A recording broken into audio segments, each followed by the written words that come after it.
can we say stronzo, pericolo? No. We need to cut. The first times people come to the stand and it's like, what is that? And we're like, it's a ferromagnetic detection system. And they'd be like, and what is that for? I was like, do you work in MRI? And they go, yeah. I was like, all right. I'm gonna simulate. Can you show it to the camera what we have? Yeah, it's like a strong magnet that I'm gonna use to simulate the approach of a big ferrous object. FMD can prevent most, if not all, ferromagnetic projectile accidents. We have more than 4,000 units installed worldwide. We might need to close our YouTube channel. To be honest, all that you need to get out of that video is in the title. Yeah, exactly. Don't shake the baby. So we have loads of MRI safety lectures, events, courses, and all of these things. But in terms of tools, we don't have that many. What are the common, I would say, mistakes or just generally practice that you've seen that then might lead to potential incidents?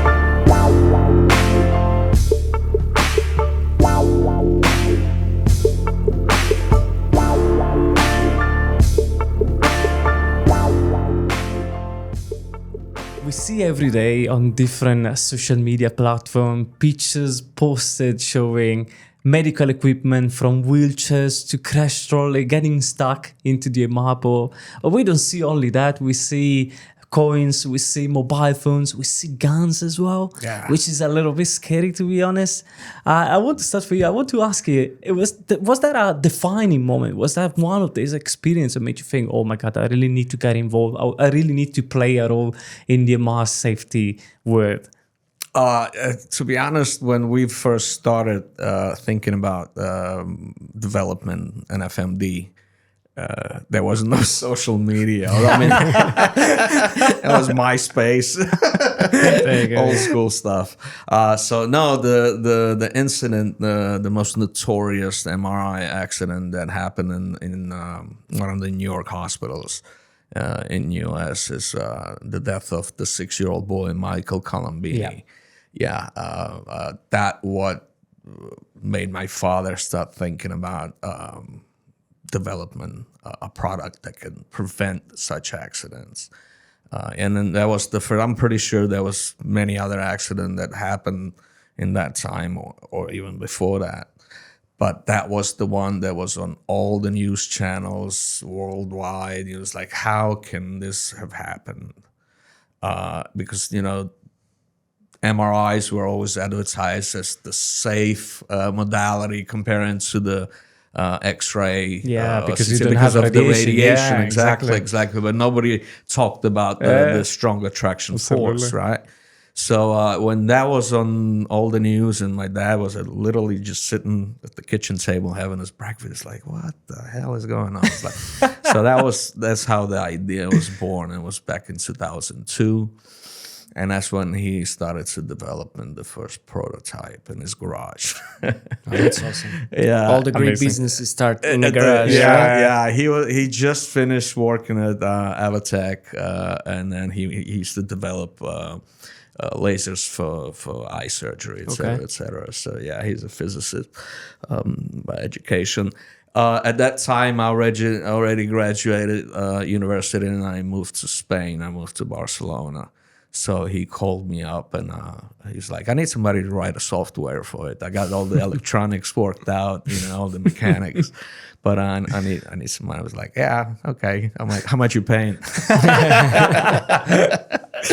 So he's like, it's a pro bono. So basically, it turned out to be a family business now. Exactly. And mom was doing books. My sister got on board as a marketing director and sales, and then we kind of all pitched in, and the first FMD was born. And from there on, it's been a long journey, 22 years now it's been, yeah. We saw on your website you have loads of images of incidents. That's quite scary when you look at those. But then we look at the myriad of systems that you have there. Yeah. It's mind blowing. How far you've come from those beginnings. I believe you were a field engineer before. Yeah. Can you tell us a little bit about that as well? That transition that you made. I started basically, doing all the installations by myself because, at the beginning when we first developed the product, as with every new business that you start, back in the days, your POs used to come fax machine. Now everybody's like, what's the fax machine, right? And we were just kind of sitting around waiting for the first PO to roll in. So, it was, a few hospitals. In the beginning, we would do all the trade shows, trying to get our name out there, and the first times people come to the stand and it's like, what is that? And we're like, it's a ferromagnetic detection system. And then be like, and what is that for? I was like, do you work in MRI? And they go, yeah. I was like, all right, this is how it works. Unlike like an airport type detectors where there is actually they emit radiation. They kind of scan through you. This is the reason why they make you take your jacket off when you go through it, because from one side they send the signal and the other side is the receiver that receives that signal, and then through the software they decipher if there's any metal objects. So if you put like a small knife right there, and you pass through it, there's a good chance it's not gonna get picked up. So this is I don't think we can display this. I travel so much and now I'm scared. Yeah. And that's the main reason they make you take the jacket off to make sure you're not hiding. We need a anything. disclaimer now at the bottom. I might need to take a flight too. I don't want to say that I'm gonna try. Unlike those types of metal detectors, what FMD, the technology the FMD uses is they listen for the variations in the local magnetic field, and any moving ferrous object modifies that the local magnetic field. And we have 24 sensors. When it takes 8 readings every second, compares the present reading with the previous. If there's a change, it asks all the 24 sensors where's the biggest change, and that's how it actually pinpoints and shows the location. So it works like a grid, basically. Exactly. You have numbers. Fantastic. I saw that on your website. You have some numbers there. Yeah. If there's like, let's use just dumb numbers, it's like 2, 4, 6, 24. Okay. The ferrous object is here because that's where the biggest modification, variation in the magnetic field. And we're talking about this ferrous halo. You already spoiled this, but whoever didn't notice yet, we have this extra feature of our standard layout, which is, I would say, you definitely noticed that then. Yeah, this is the entryway detector. This is a ferrous halo plus XB, the latest version, and it's meant to go around the doorway at the entrance to Zone 4 to the magnet room. Perfect. So when it detects the motion, the direction, when you go in, it alarms if you have any ferrous objects on you, and when you leave in, there's no alarm. Basically, we apply over years. We realized that what makes people not use them or don't want them is the constant alarming. So it's unidirectional then. Exactly. So only when you get in, it's when the alarms. Exactly. If you walk nearby, it also does not alarm. It detects when you actually have cross to go the threshold. So let's imagine like this force is like a net. Yeah. And when you touch the net, that's when he alarms and he tells you where. It's an invisible net. Wonderful. Yeah, I'm already super interested. Can you tell me what are the benefits that you managed to document using this type of technology? The benefits are, to be honest, I believe that FMD can prevent most, if not all, ferromagnetic projectile accidents. What is the smallest object they can detect? That's a good question, and there is no really easy answer for this because there's many factors. Yeah. The size of an object is not a good indicator of its ferrous mass. Exactly. And the only thing that our detectors care is the ferrous mass of an object. You have a coin, but you don't know the composition of the metals that this coin is made of. The shape. A pointing object, when pointing towards the sensors, become more sensitive. So a needle could be detected if it's pointed towards the sensors. But if it's parallel, it might not get detected. This particular model is meant to detect medium to large size objects because it's so close to the magnet fringe field. We cannot crank the sensitivity all the way up and use more higher sensitivity sensors like we do on our pre-screener models, which are like 16 to 20 times more sensitive than this one. That one will pick up even a smaller stapler. But the speed of the ferrous object also depends. If it's moving slow, it's not modifying the local magnetic field as much as if it moves fast. So to answer your question, I don't know. Well, we'll find out. We'll find out. But like anything like a cell phone, scissors, stethoscopes, guns, potentially. or greater will get picked up no matter how fast you go, or where in the middle or to the side you pass by with this. Gio, I would like to move a little bit back. I know we're all very excited about what we have was here. my fault. But I would like to move back a little bit to the story where you just starting as a field engineer and implanting these things on different hospitals and MRI environments. Did you feel like a pushback from the radiographers or from the hospitals themselves when you start implementing or pitching the idea of having this back then? Yes and no. Depending on the facility. For example, some MRI techs with like years of experience, they would go like, you don't trust me now, boss man. It's like, not to me, because, I was there to do my job, to do the installation, Obviously, they were not the ones putting the purchase order in.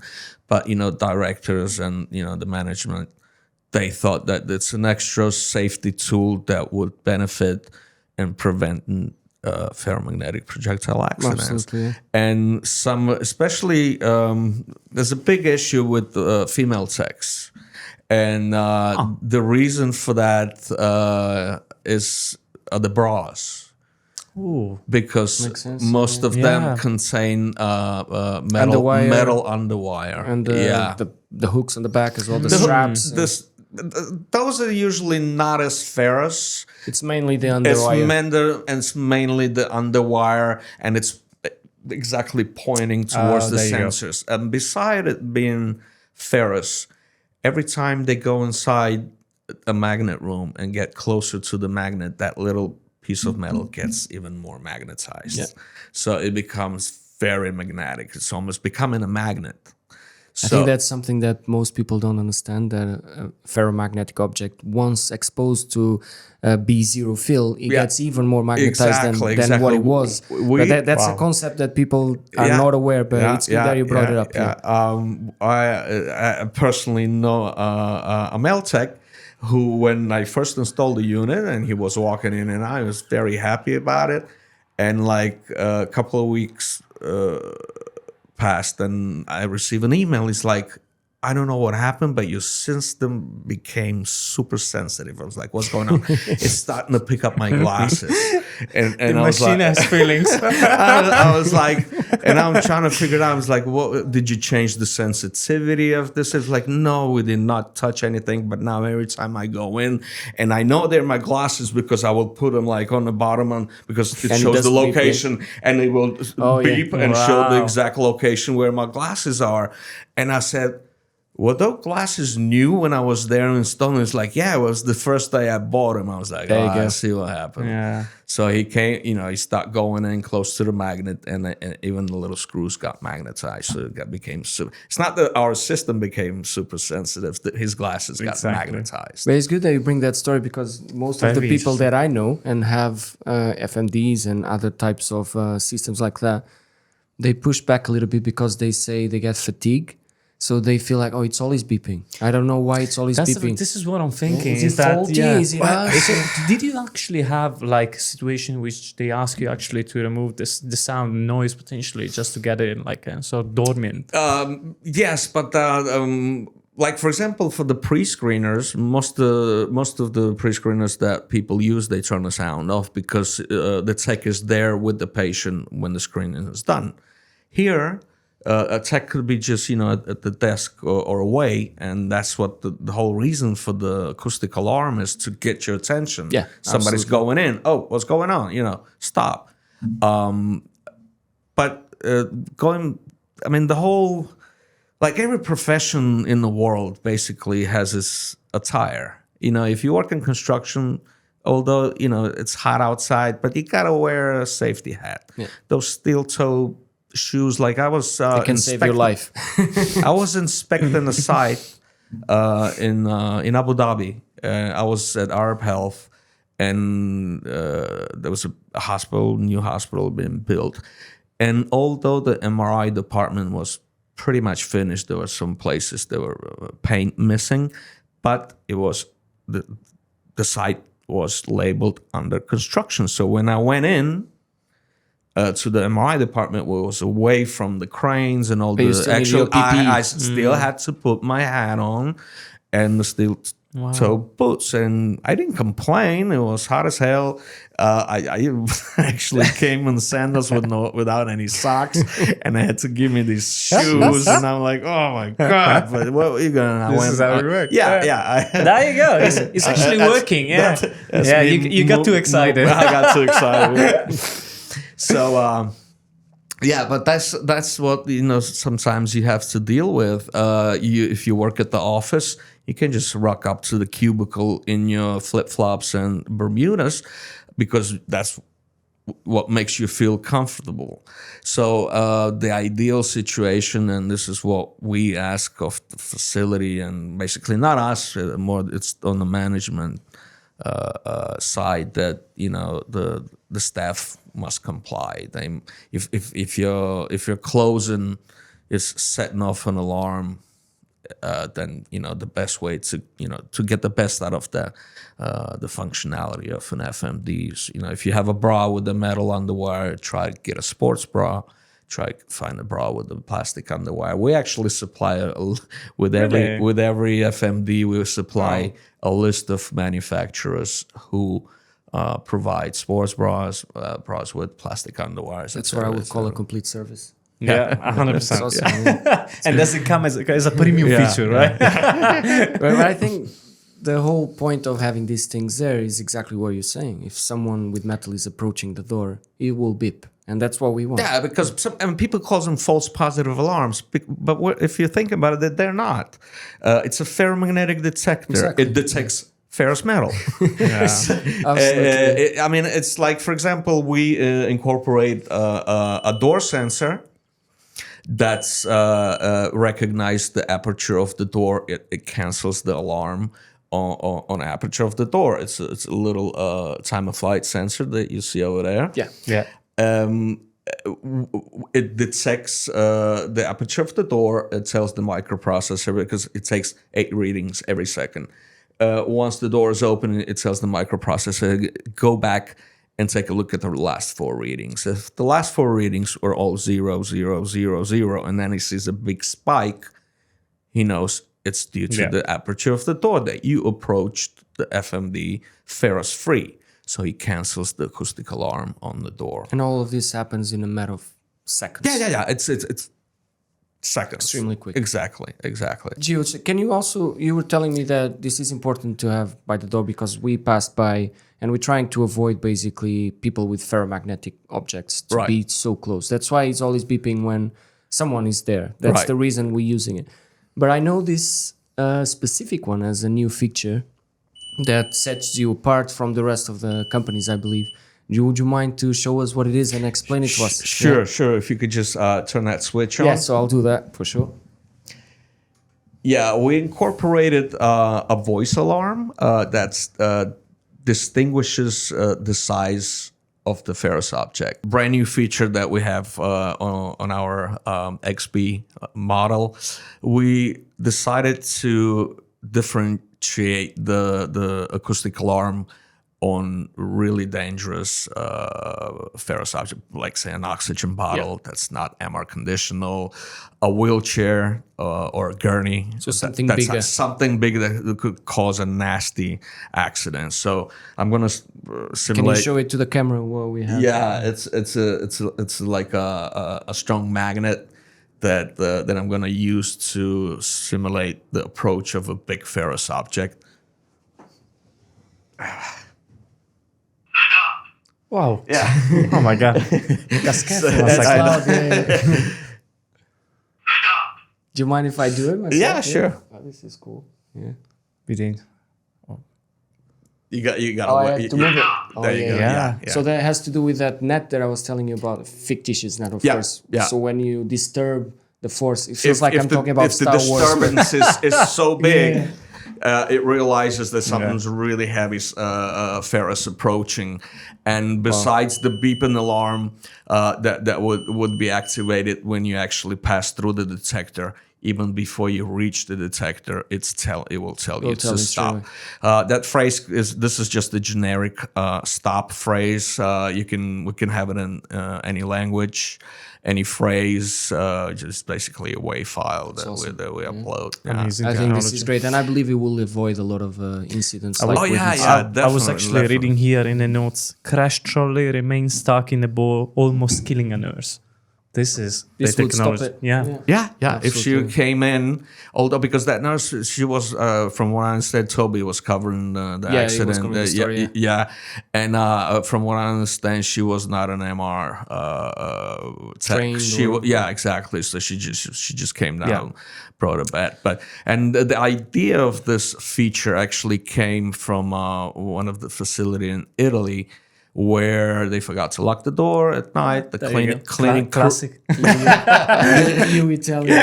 He's always us. the cleaning crew came at night. When they came in the morning, there was a vacuum cleaner stuck in the board. But can I say something? From ancillary stuff, I think just some of them they just have an e-learning, which is very helpful. However, words sometimes, it just got out from their mind. They might forget.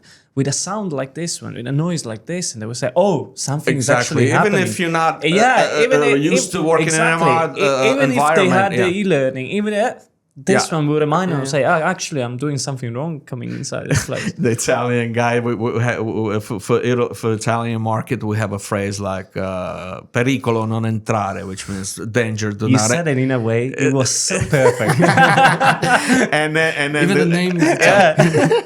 and then the guy at the hospital is like, "Can we say stronzo pericolo?" No, we need to cut. So I was like, "Yeah, if you like, we can put anything there." But, Good. I have one also a question that is basically what does Kopp Development as a company does in order to make these FMDs more accepted as an MRI safety tool. So we have loads of MRI safety lectures, events, courses, and all of these things. But in terms of tools, we don't have that many. So we have those that you're going to talk to us about. Sure. But what do you do as a company to make this as more an acceptable tool for MRI safety in general? when they talk about training, right? And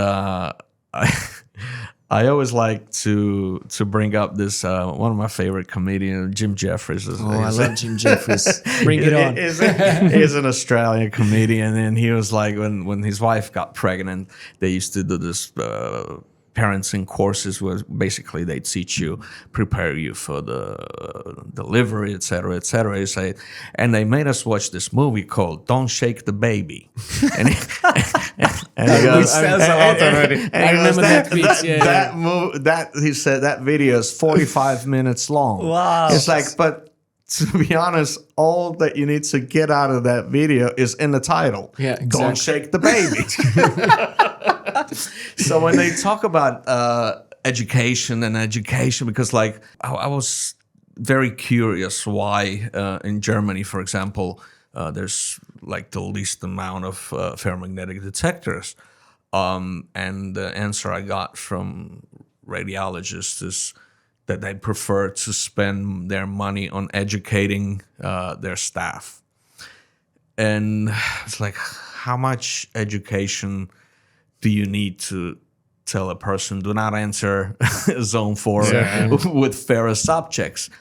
And we're all humans, we make mistakes, and this is what an FMD there for, to stop you when you forget, to let people who, porters, that latest accident that happened in California when a nurse came in and she was badly injured. And I mean, as a normal human being, I always feel sad when I hear about an accident, 100%. especially if there's an injury involved to a person. But then in the back of my mind as a vendor, I'm thinking, what were you thinking? You know, you have tools that help you prevent those same situations. Just like I said, FMDs can prevent all, most if not all, ferromagnetic projectile We were talking accident. about Tobias covering some of these events. And there's an event that is covering quite extensively where there's a wheelchair going into the scanner. Yeah. And then a few months after, same scanner. Same scanner. Another wheelchair. Wow. Yeah. And that wheelchair, the second one, actually has a label saying MRI safe on it. Yeah. This would prevent it. Because, yes, of course. There's mislabeling of equipment. I believe the equipment arrived. They believe it was the correct wheelchair, so they labeled it. Mistakes but it wasn't are the made. right one. Yeah. So this kind of equipment will probably avoid those situations, because even if it's mislabeled, Right. you bring it in, but it will tell you it isn't what it says it is. I always like to compare it being an airbag. Having it there does not mean that you shouldn't buckle up. You have your seatbelt, but if that doesn't work or somebody just sideswipes you, and it doesn't mean you're a bad driver. You know, don't get me wrong. Like I said, some people get offended when their boss buys an FMD. It's like, well, you don't trust my ability to be a good professional. No. This is just to avoid mistakes. That's all. Mislabeling is one of them. People. I think we have the same kind of reaction with AI. Yeah, right? exactly. We believe Basically it's here to replace instead of to aid and help us out doing our jobs better. Yeah. So I think at the end of the day, there's a parallel there, I would say. Sure. However, at the same time, I have to say that thinking about AI, some disadvantages are present. And to connect about this, you seemed like very intellectually honest.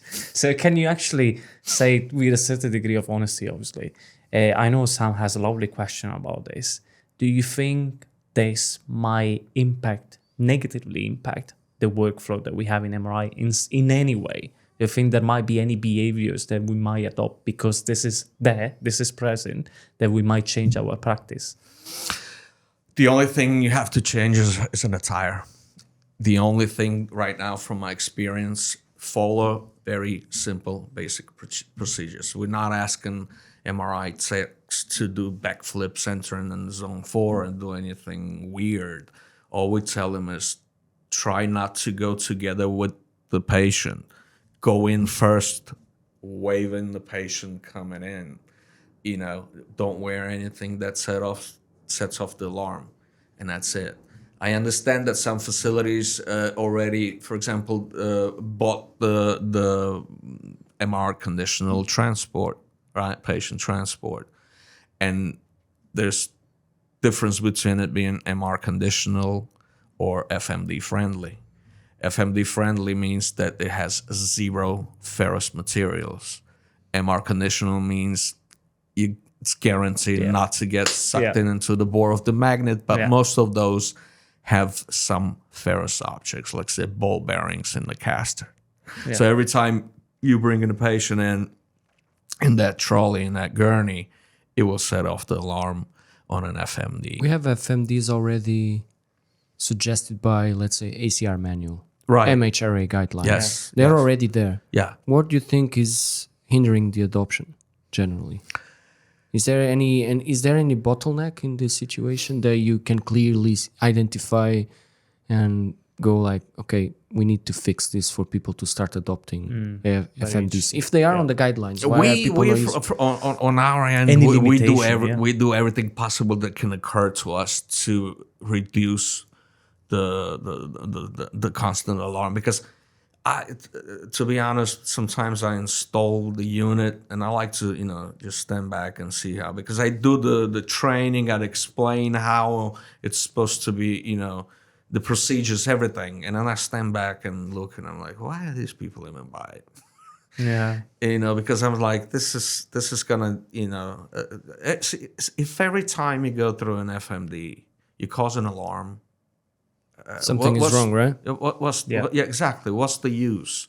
Because sooner or later, you're just gonna start blocking that, and that one alarm that potentially would have saved somebody's life, you're gonna miss it because it's alarming all day, every day. Somebody's going in with the bra, with the shoes, or whatnot, whatever's setting off. So that brings me to the question that Julian was saying that I have, and I think it's a very important question because that makes people complacent. Right? Yeah, exactly. So if you have one of these, and it makes it complacent from two sides. One of them is, okay, I have that, I'm not doing the safety. This will tell me, right? And the other side is, this is always beeping. I don't care if it's beeping, I'm just taking the patient. So radiographers might become complacent with the practice and the workflows that Julian was just mentioning. Well, how do you go about that with when you do your trainings? I tell them to do what they're supposed to do, not what we tell them. Is we're not MRI safety police. We give you a tool that will help you prevent accident. How you use that tool is up to you. We know hundreds of facilities. Literally, we have more than 4,000 units installed worldwide. And some of them have zero ferrous attire policy. If you show up to work wearing something that sets off the alarm, you're going to get sent home. Yeah, absolutely. Simple as that. Can we expect all facilities follow that rule? I doubt it. So unless everybody gets on board, like I said, it's not something weird. It's not something that complicated that we ask of people in order to get the best out of the detector. You were telling me on the back a funny story about the complacency of radiographers. Can you tell us as well? I think people will enjoy that because it's a perfect analogy. It actually happened today at the Barber's MRI safety event.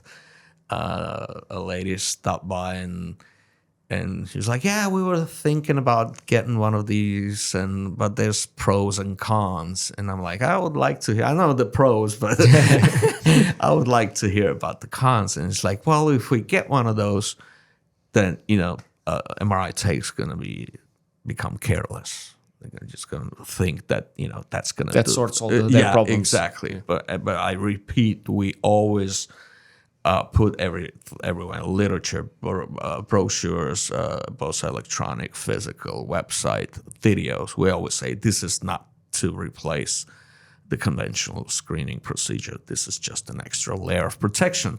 So I was like, okay, with your philosophy, if an extra layer of protection would make you be less cautious, so then you should apply the same philosophy when you go, for example, get a car, right? You show up at the car dealership and you already got a model in mind, and then the salesman gives you the typical speech about how great it is, and you got the 5-year warranty included and all that. It's like, and besides all that, it's got 12 airbags. It's like not just for you, the driver and the co-pilot, but there's like 4 of them in the back, so your kids are safe. And you go, nah, I don't want that one. I'm going to start running stoplights. I'm going to be a reckless driver just because I've got all this, an extra layer of protection. And she's like, yeah, you make about 2-3 good points there. It's a great analogy. I think it's a great analogy for sure. I mean, you can't really think that way. It's a tool.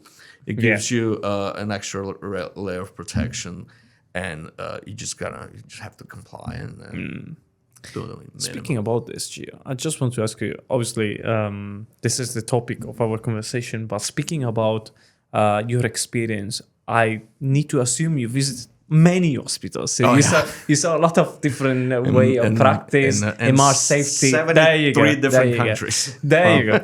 This explains everything. What are the common, I would say, mistakes or just generally practice that you've seen that then might lead to potential incidents? Things I notice, because accidents don't happen every day, right? But statistics show that sooner, like I think every 4 years, you will have a massive one. Exactly. So since they don't happen every day, people like kind of become lazy and think nothing's going to happen. This is the machine that's, no radiation. You can't see the magnetic field. You can smell it. You can feel it. You can touch it. It's there. And now with 3 Teslas and 7 is coming out, it's got a CE mark 11.4. 11.7. Crazy. Who bets for more? Do you have any more? Yeah. That's actually 14 in the making. So. There you go. Yeah. Madness. So I think because of that, and then like one comes out on the news and everybody gets spooked out, and that's all everybody's talking about.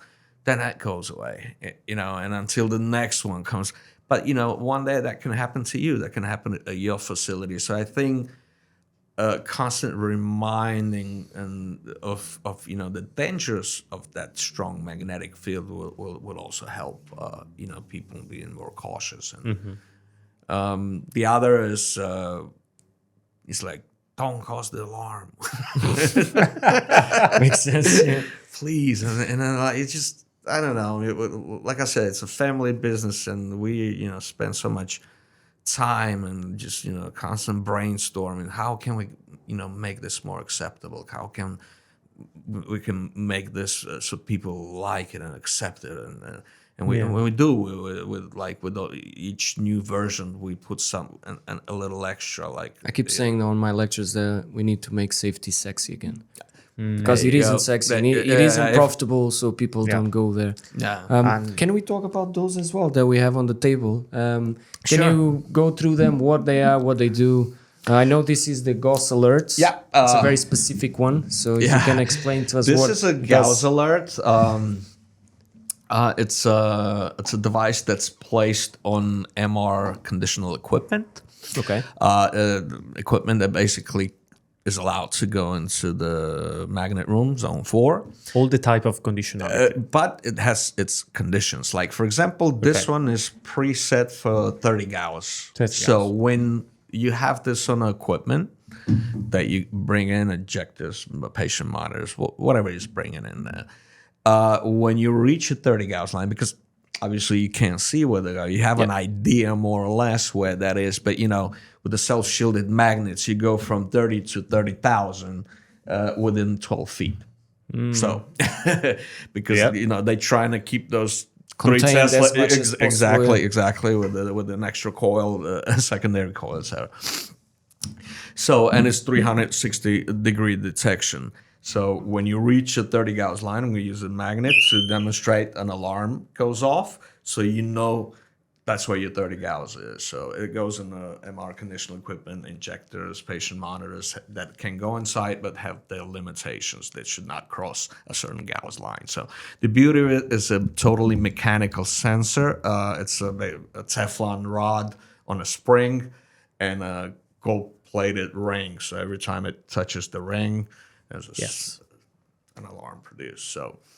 And we have this one as well. Fair alerts. I think this one is people are more familiar with. When they see a police officer or someone just it kind of looks like a wand. But it is people say metal detector. No, it's a ferromagnetic metal detector. It's important to make that distinction. Yes, for sure. exactly. And it's very useful for patients who cannot answer your MR safety questionnaire. Basically, trauma, language barrier. So it's another layer of safety. Exactly. As you were saying, this is something that it's another layer. That one is one more. Yeah. For patients who are sedated, for example, you cannot ask them, do you have any implants? Do you have, because they cannot answer your question. And it's important that you mention it's ferromagnetic. It is. Yeah. Because It is. I was trying it on my bracelet, it didn't work because can we it's try? silver. Yeah. Here. And I tried it on my belt and it works perfectly. Yeah, I got my golden ring here. And Yeah, It exactly. does not produce an alarm, but you got a little staple. There you go. Ooh. Yeah, it's a very sensitive device, and it actually can detect ferrous objects inside a patient body. Like, for example, there's How far does he can? Wow. So it's like, make sure not to swallow it. It's like, we want a hardcore demonstration. Can you swallow it? we might need to close our YouTube channel. No, that's super cool. It's very sensitive, actually. Yeah, it is. Yeah. It is. It will detect like something. Literally, it's a staple. Wonderful.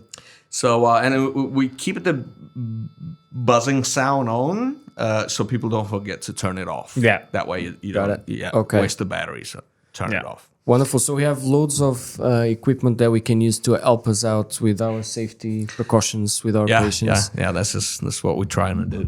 Perfect. Gio, we have one last question before we finish. Sure. And the question is, why MRI for you at the end of the day? Why MRI safety for me? Or why MRI in general? But yeah, why MRI safety?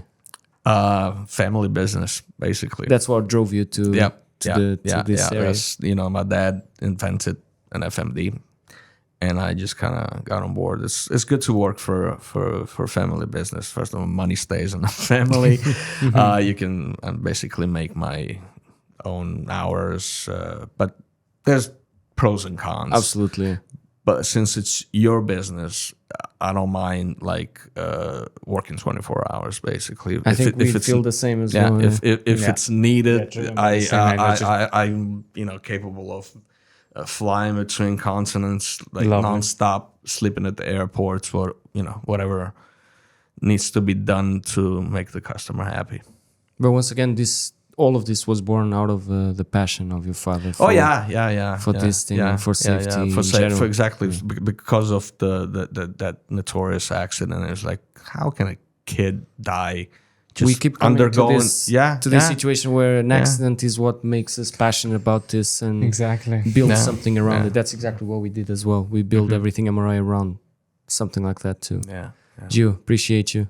Thank you. Really Thank you very fun. much. Thank you so much. It was Probably really the fun. funniest episode we had. Super cool. I'm gonna ask you to leave us a small note. We ask all our guests to write us a message, so we keep all the message for us. So I'll give you the book and I'll give you a pen. Feel free to write whatever you wish. Sure. For me, Julian, and for Everything MRI. Please, thank you. Appreciate you again. Thank you so much. Thank you guys. Thank you. you.